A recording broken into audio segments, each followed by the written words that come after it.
In 2017, nearly 30% of Toledoans lived below the federal poverty line. And with that sizable number, city leaders ordered a study to find out exactly why people are so much. As 13 ABC's Michael Bratton explains, council members got some insight into the problem tonight. Michael. Yeah, Diane, city leaders wanted to look into the issue after state data previously put Lucas County as one of the poorest in Ohio and the worst of any major metro area. Now, that ranking has since changed, but according to a new UT study, Toledoans are still struggling to get good-paying jobs, and that affects every part of their life.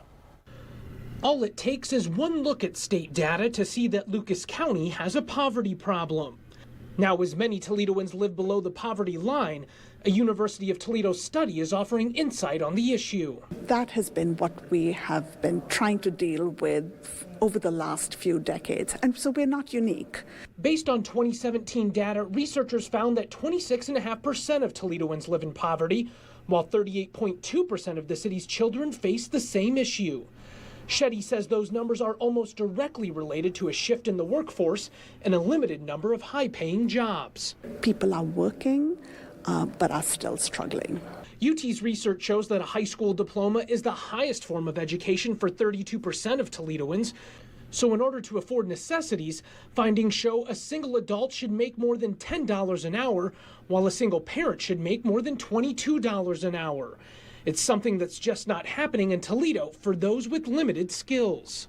You need better paying jobs. You also need a trained workforce. Findings also show that nearly half of Toledoans rent their homes, and those who live in poverty spend more than 30% of their income on rent. When you're paying that much on a basic need, you have much less flexibility for any other expenses that you might have. While poverty is everywhere in Toledo, researchers found that council districts 1, 3, and 4 are among the most affected. It's disheartening, but it's a study.